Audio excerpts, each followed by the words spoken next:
Bonjour, bienvenue sur cette 27e vidéo des cours d'introduction à Python. Dans cette vidéo, on va parler d'imbrication avec un regard tout particulier sur les listes. En programmation, on parle d'imbrication quand un objet se retrouve dans un autre objet. Dans notre cas, on observera des listes dans des listes et des dictionnaires dans des listes. C'est quoi l'intérêt de voir des objets imbriqués? C'est quoi l'intérêt de savoir manipuler des valeurs qui sont dans des listes de listes ou des valeurs qui sont dans des dictionnaires dans des listes? L'intérêt de savoir faire ça, c'est de pouvoir manipuler les données qui proviennent d'API, que ce soit pour les mettre dans des bases de données, ou que ce soit pour les utiliser pour faire des calculs ou tout ce que vous voulez.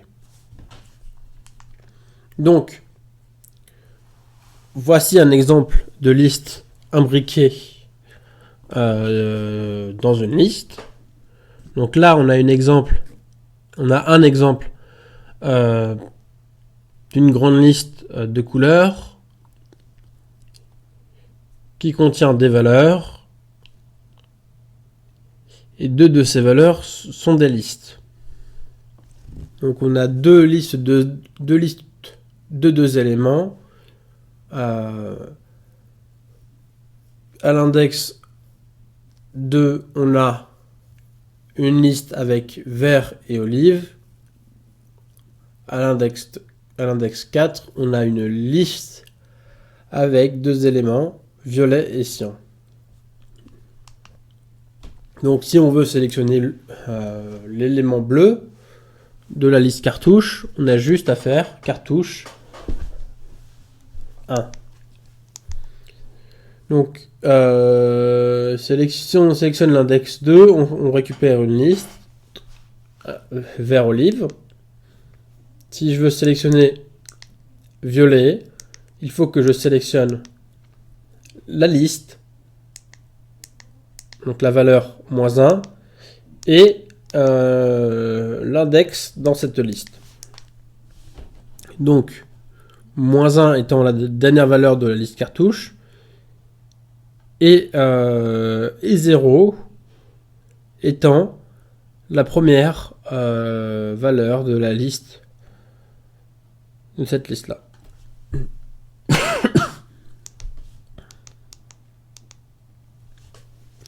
Donc si on veut afficher olive et cyan, vous comprenez la logique. On sélectionne les index des listes et les éléments dans ces listes. Donc, exercice d'exemple. Afficher une boucle for. Avec une boucle for et des conditions, on récupère les éléments du dessus.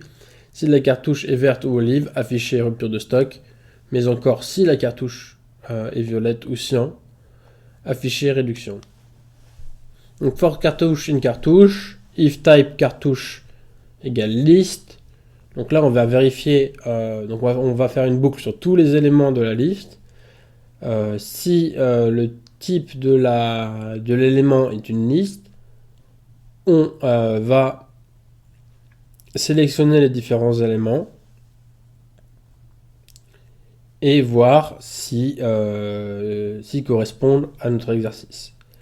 Donc là, à la première condition, on fait si cartouche 0 égale vert, si le premier élément de la cartouche égale vert, ou cartouche 0 égale olive, donc là, on rentre dans c'est dans le cas où on est dans une liste. Donc si le premier élément de la liste est vert ou olive, on met rupture de stock. Si l'élément est à l'index 1, même chose.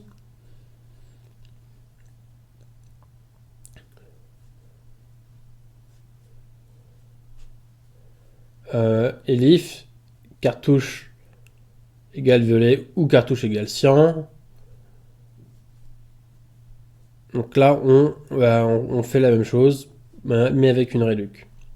Voilà, même idée, mais il faut que ça soit au préalable une liste. Et si c'est pas une liste, on affiche la cartouche. Voilà. Donc on va voir ça avec un exercice peut-être un peu plus petit, ou un exercice similaire dans Colab. Donc on va faire une liste avec des lettres. Est-ce qu'on va faire des lettres? On va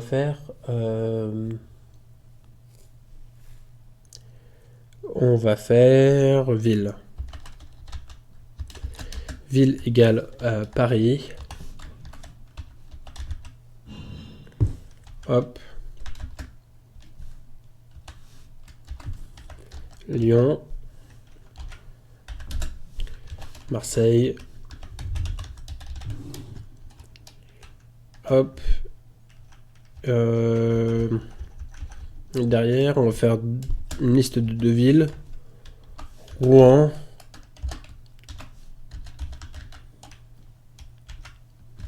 Et Dreux.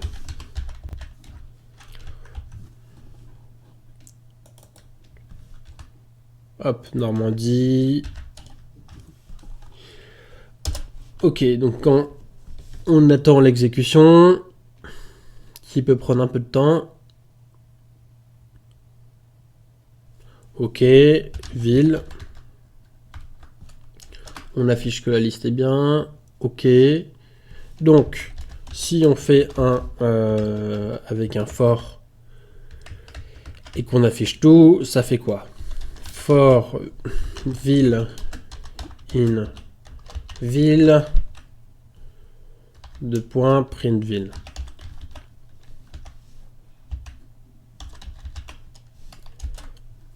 Donc là, on voit qu'on a pu afficher tous les éléments, sauf la liste, sauf les éléments de la liste où il y a Rouen et Dreux, car on les a pas enlevés de la liste. Pour les enlever de la liste, il faut qu'on puisse dire à Python que c'est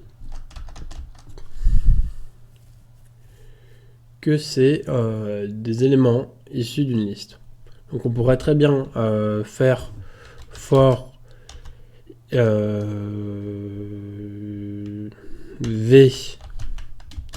in ville de point print v. On va voir ce que ça donne.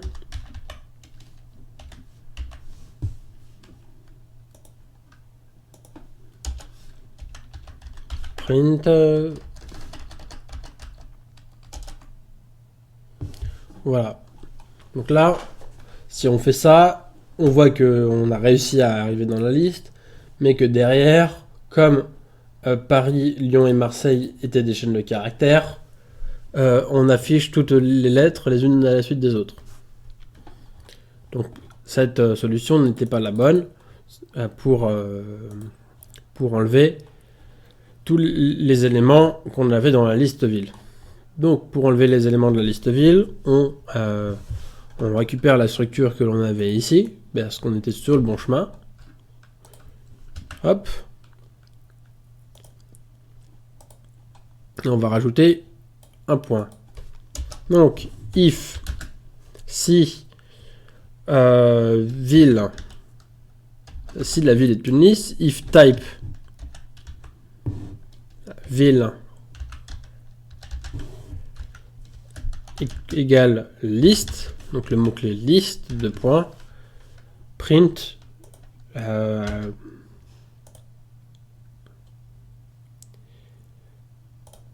donc là on va garder la même chose. Est-ce que ça va changer? Je pense pas. Else print ville.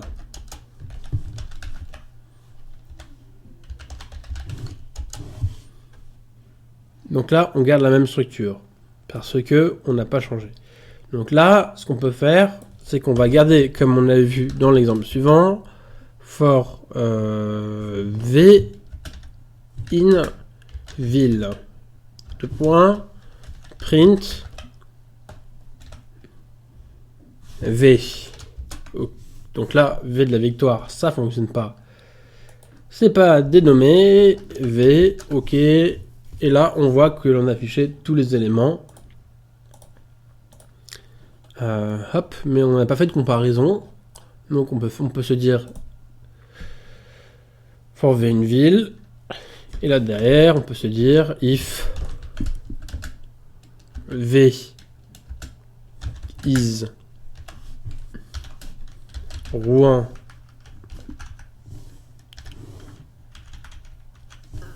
or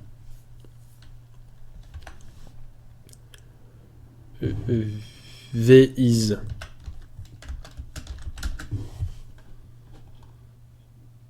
Dreux. Donc on peut faire égal normalement. Égal c'est le plus courant. Hop, deux points, print F format avant ville V est une ville de Normandie.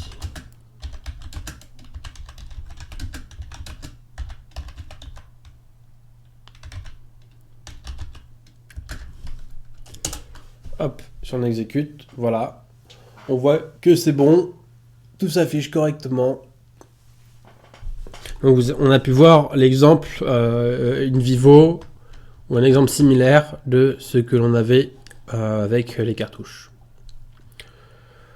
Voilà, donc là dans ce cas-là, c'était juste une précision supplémentaire pour savoir les positions des éléments.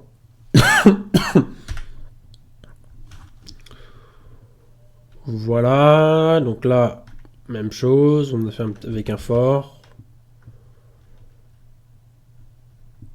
Donc avec le for, c'était plus simple. Parce que là, on avait fait sans le for, on avait sélectionné directement. Et là, on avait fait avec le for, et ça fait la même chose. Voilà. Hop. Donc, c'est possible aussi d'imbriquer des dictionnaires dans des listes. Dans ce cas-là, on souhaite faire un petit jeu vidéo avec des monstres de niveaux différents. On a 3 monstres qui ont des couleurs différentes et qui ont des impacts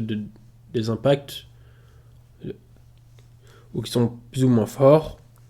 Le premier alien est l'alien pour le niveau débutant. Sa couleur c'est le jaune. Cet alien fait 50 dégâts. L'alien 2 a pour couleur le vert. C'est niveau médium. 70 de dégâts. L'alien 3 c'est le niveau élevé. Couleur rouge, dégâts 200. Donc après avoir créé les 3 dictionnaires, on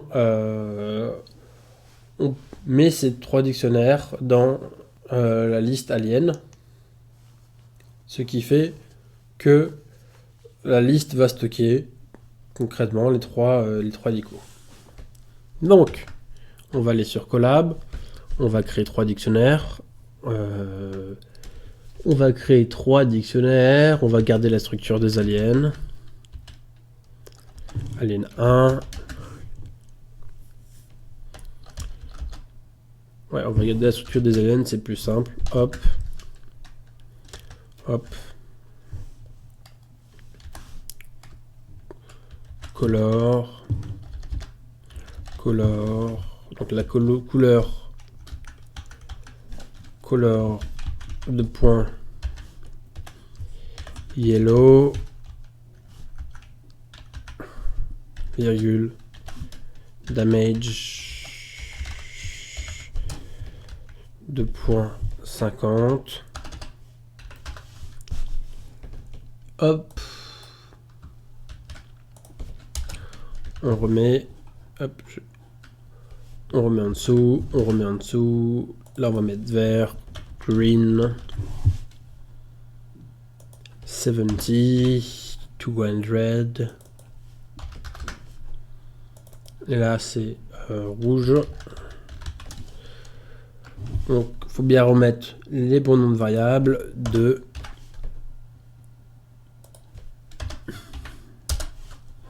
3. Et là, si je fais alien égale alien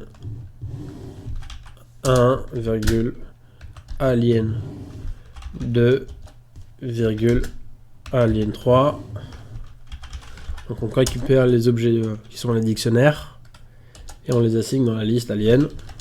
Donc là, quand on exécute pour avoir le debug, on voit que les 3 dictionnaires sont bien stockés dans la liste. Donc là, l'objectif, c'est pas vraiment de les stocker. Ce serait un peu inutile de stocker des dictionnaires dans une liste juste pour faire ça. Donc là, ce qu'on va faire, c'est qu'on va essayer de récupérer ce qu'il y a dans les différentes listes. Donc pour récupérer le premier dico d'aliens, on fait 0. Donc là, j'ai le premier dico. Mais c'est pas suffisant parce que je veux avoir la couleur du premier alien ou de chaque alien et je veux aussi avoir leur impact. Donc pour faire ça, il faut sélectionner la clé pour avoir la valeur. C'est un dictionnaire de la même manière qu'on sélectionne un dictionnaire. Donc là, on a sélectionné l'index 0 de la liste. Ça étant une liste. Et si je fais alien, je reprends alien 0, donc on prend l'élément 0 de la liste. Et si je sélectionne la clé, color, je vais avoir la couleur.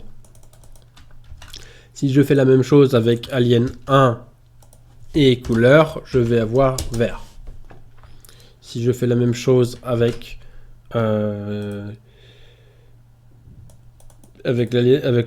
l'alien 0, le premier alien, l'alien à l'index 0 et que je change la clé, je vais avoir le nombre de dégâts. Voilà. Donc on voit un peu comment sélectionner les éléments qui sont dans une liste. Donc en gros, comment on a fait, on a diminué ce que on a fait. On a eu plusieurs pas de sélection, on y allait en plusieurs fois. On a récupéré l'index du dictionnaire qui est dans la liste et ensuite on a récupéré la clé. Donc on y va par palier. Première structure, deuxième structure. Première structure étant une liste index, deuxième structure étant un dictionnaire, la clé. Hop. Maintenant, on veut récupérer toutes les couleurs. Donc pour récupérer toutes les couleurs, il faut, comme c'est une liste, on va sélectionner les éléments de la liste. For couleur color in aliens 2 points. Donc là, si on fait ça, est-ce qu'on va voir la couleur? Non, on va voir tous les dictionnaires. Donc, qu'est-ce qu'il faut qu'on fasse? Il faut qu'on sélectionne la color. Parce que color à ce niveau-là, c'est comme si on sélectionnait tous les index les uns à la suite des autres. Donc, si on fait index 0 et couleur, ça va nous afficher. Si on fait index 0 et couleur, ça nous affiche yellow. Donc là, color, c'était comme si on avait 0, 1 et 2 qui va évoluer à chaque boucle. Donc là, quand on fait color, on va voir les bonnes couleurs. Yellow, green, rouge.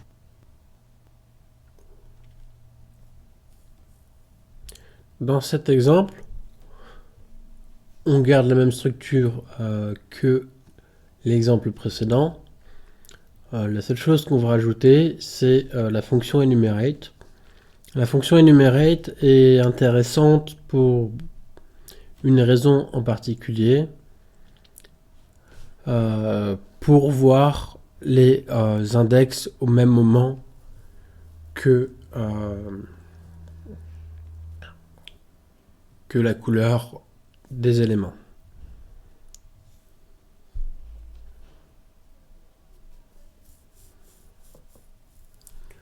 Donc là, pour voir la position dans la liste, j'ai mis i plus 1, mais pour voir l'index, on aurait laissé le i tout simplement.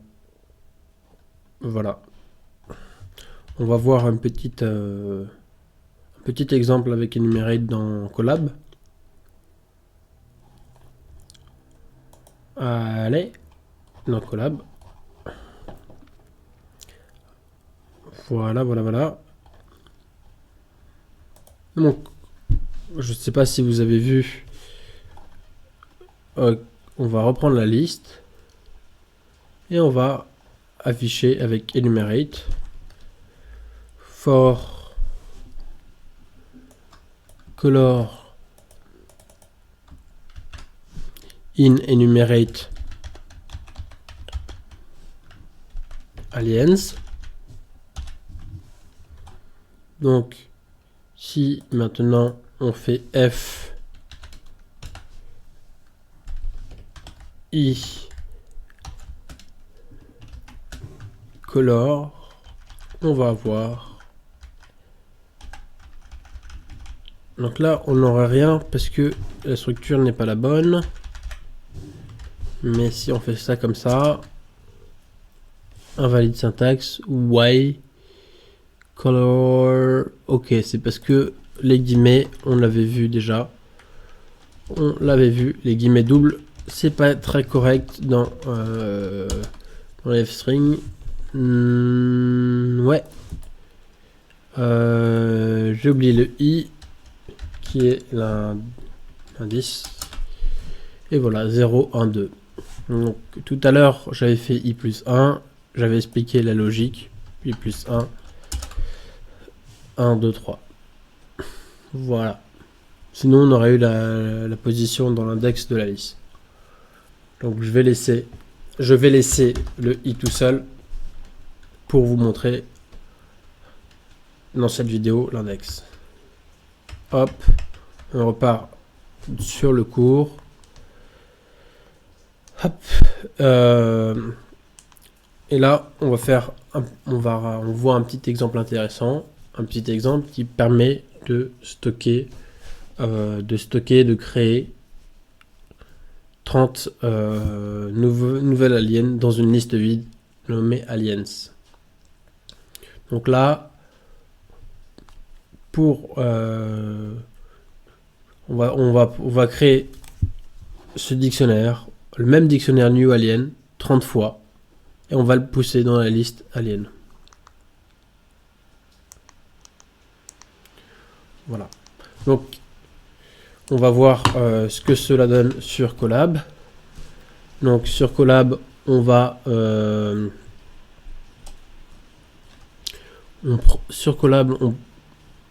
créer une liste ville égale vide. Donc, je vais faire quelque chose de plus marrant. For ville in range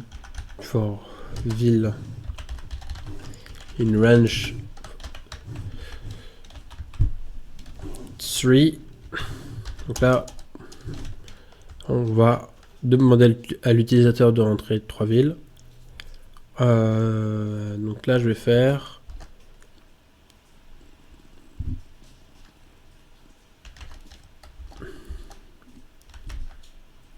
entrée TREE égale input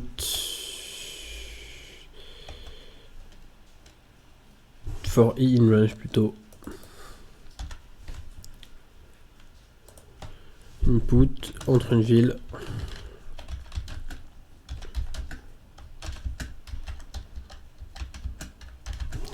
le point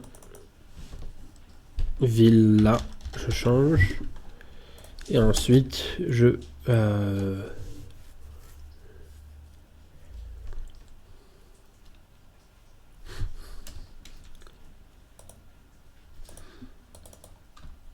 donc là, on va créer un dictionnaire à partir d'un input. Et vous allez comprendre que c'est la partie un peu améliorée de ce que l'on vient juste de voir. Et peut-être ce que vous allez faire dans les exercices précédents. Donc on prend ville, on prend... J'aurais pu tout prendre. Et pays. Voilà. Ville, et là ça va être pays. P-A-Y-S. Entre un pays.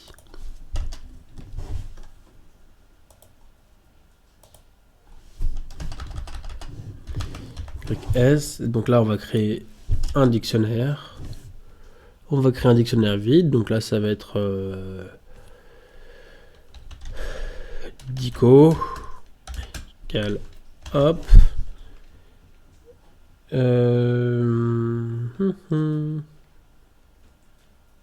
non, ville ok, dictionnaire ça va être la ville au lieu de ville au pluriel, et là après on va faire ville.append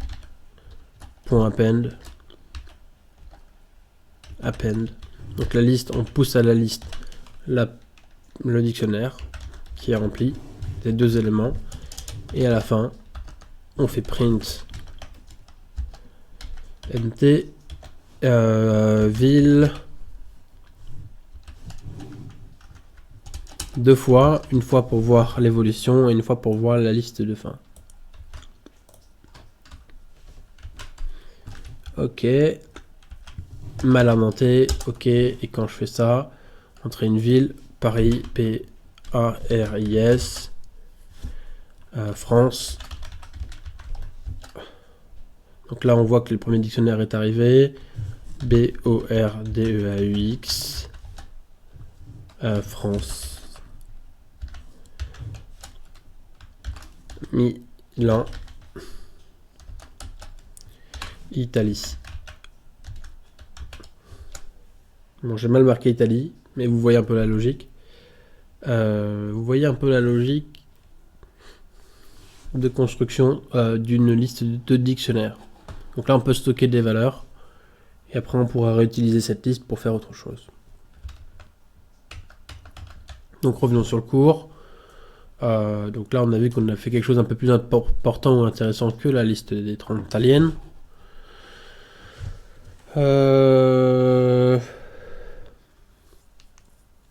Donc pour les exercices, on va créer une liste de 10 dictionnaires identiques. Et l'objectif, c'est d'afficher toutes les valeurs de dictionnaire de la liste. Voilà. Exercice 2. Pour un MMORPG, il nous faut des méchants, des vraiment méchants. Pour cela, on va demander à l'utilisateur de rentrer la race, la profession, les points de vie et la puissance. Ne pas oublier de laisser le choix à l'utilisateur sur le nombre d'entrées, mais au minimum 7 méchants. Ajouter ces méchants à une liste méchants. Afficher les valeurs des dictionnaires. Bonus, créer des listes races différentes. Donc pour la correction des exercices, vous l'avez sur le lien Colab. Il y a plusieurs manières de résoudre l'exercice MMORPG qui va vous prendre une bonne journée au moins si vous êtes débutant. Si vous avez eu un peu de pratique Python d'abord, ça serait un peu plus court, mais c'est assez long. Donc je vous dis bons exercices et à la prochaine vidéo. Allez, ciao.